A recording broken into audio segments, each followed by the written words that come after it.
Hey world, Andrew again here. A lot better lighting. I think if I'm going to record at this desk, it's going to be during the day with the window open. I definitely see. You don't have to have a light on my phone going. This was going to be the first day I actually upload a video. Of course, I went on my rant last night. Today I wanted to talk more about banking, though, and more about a little bit of money. And I hate bringing it back up, but this is going to tie back into the whole Epstein thing. And if you shut it off because of that, I understand. But I only want to spend a second on there. But I'm gonna start with what's going on right now, going back to kind of New York State and how they're going after Trump's financial and tax records, because there's more to the story than that. That has happened in the past couple of days, past 3 days. But I want to talk about something that's been going on actually since 2016. Specifically Deutsche Bank in New York City on Wall Street.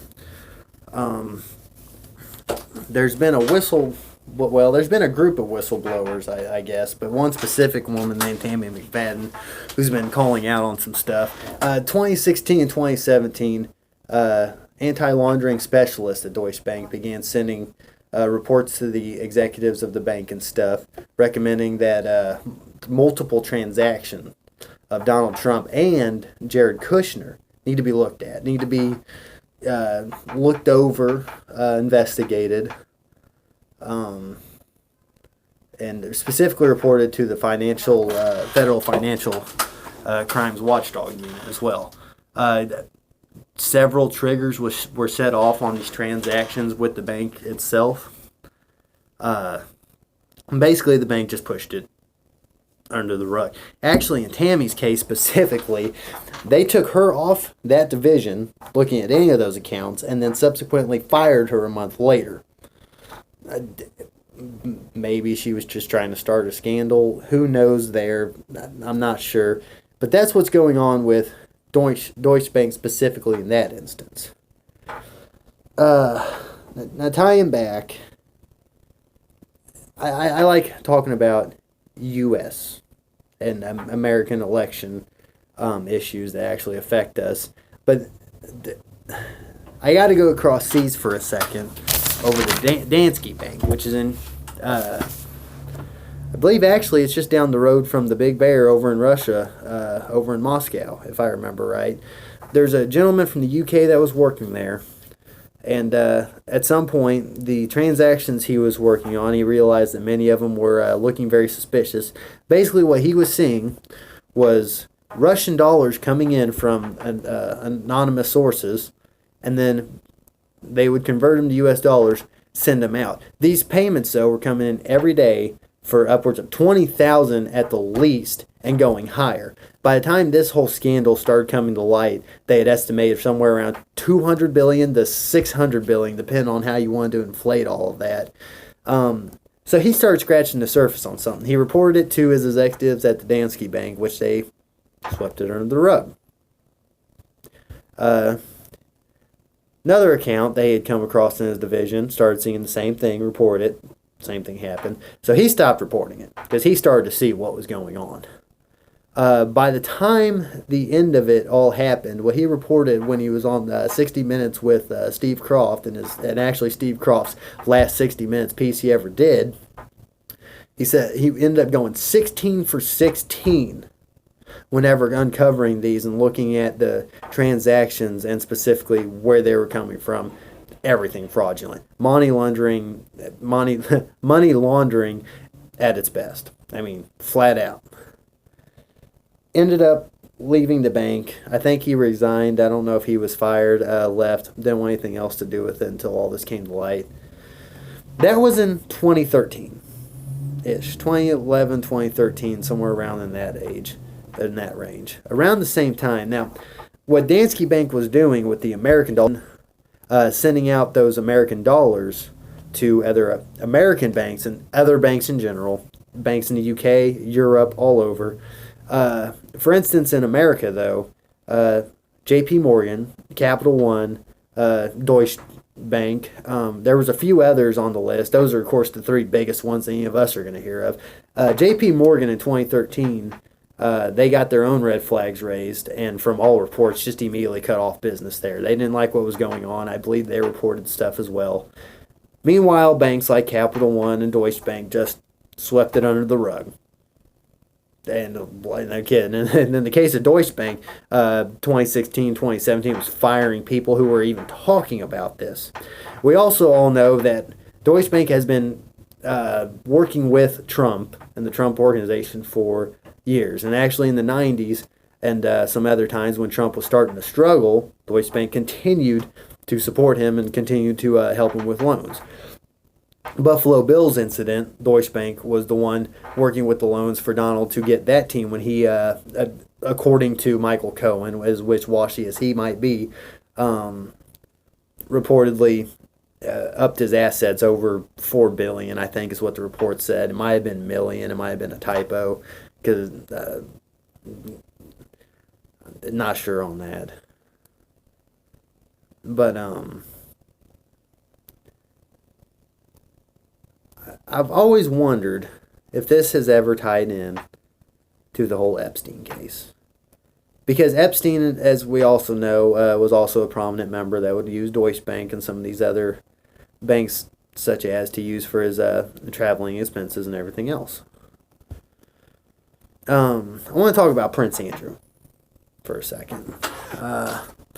Not trying to bash Prince Andrew whatsoever, because as far as I know, other than what reports and supposed scandals and scams have said, he has nothing to do with this whole sex trade ring. He was just friends with Epstein. And I'll touch on that again. I want to go back to his history, though, because Prince Andrew, he didn't just sit back, in all fairness. He was a part of the British Navy for a long time. Now, in that, there are reports of him, on shore leave, going to strip clubs, being very, very loose with women when in his younger age.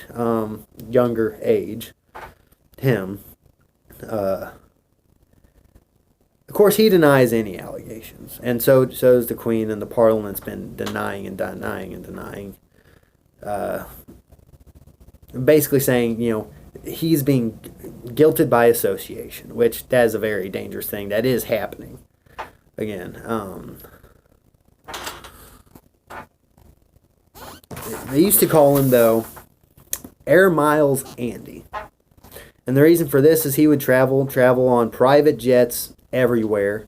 Of course, there was the times that he was on Epstein's private jet. But I also want to say that wasn't the only private jet, his own. He would use the Queen's planes and the actual government's planes every now and then. He would use other world leaders' planes and all that. But he would use these as a way to go out and actually contact businessmen to help build British businesses. And also grab, new influential people, get with other business leaders. That was his job at the time. Because after he got out of the Navy, he became a UK trade envoy. That's what he was paid to do. That was his job in the government. So meeting people like Jeff Epstein, that's what he was told to do by basically his own mother and everybody else. Not for sex trade purposes, for business purposes, for political purposes. I'm not giving him guilt or innocence. I'm saying that was his job. Which, of course, this can also be a hook into honey trapping, which, look up the term if you need to. Many governments, including our own, have been accused of doing it. It's a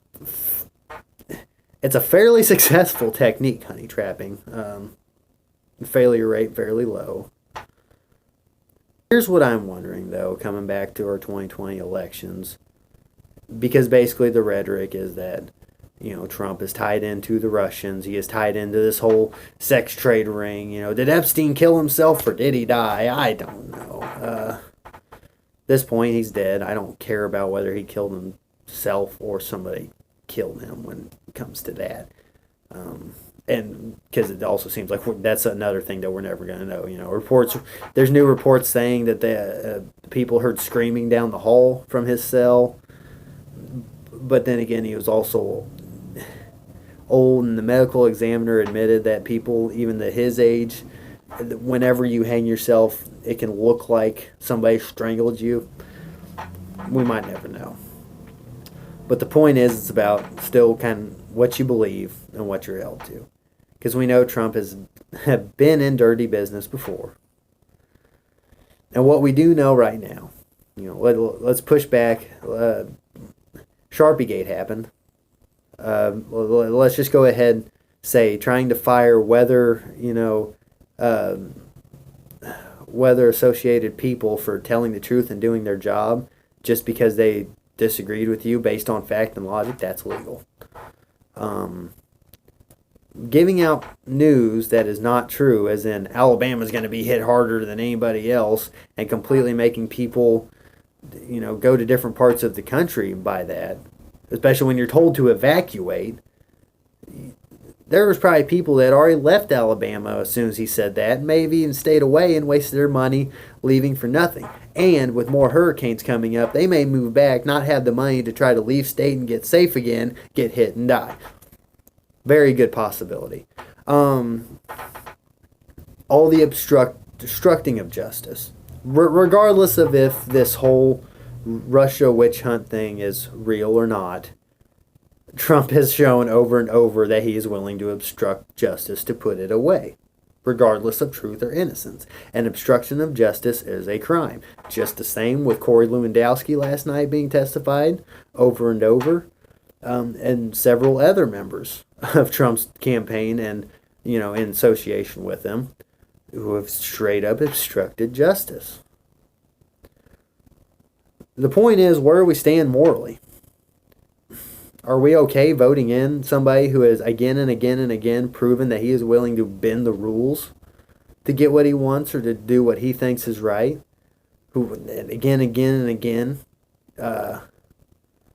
will show that he does not care about the health and humanity of people in order to do it, to get what he wants. This kind of moral issues in a person makes you wonder what else he's tied into. And when you follow the money trail, it's not looking good. Now, maybe this is all somehow fake. Maybe we're actually pinning a fake guy to the wall. Maybe Trump is actually telling the truth and that he is the new Jesus, as he has said. And, we may be like the Pharisees, putting Jesus to the cross. I personally don't believe that, but that is a rhetoric that is, again, out there and in the news, and the real news, as Trump calls it. That's kind of my thoughts today. I wanted to look into the whole banking and try to start following these bank transactions. And again, banking is more boring than political stuff. I get that. But it might be necessary to start paying attention to this so that we know where things are happening in the world and how money is affecting them, and the trail and people that are leading up to its doorstep of all this just horrible crimes against humanity. That's all I've got to say today. We're in a crazy place in this world right now. Anyways, I'm about out of time. If you guys like this video, like what I'm doing here, subscribe, like, comment, discuss, please. That's all I've got for you today. Check out my other videos and spread the word. Let's discuss and let's be educated, voting American people. Good day.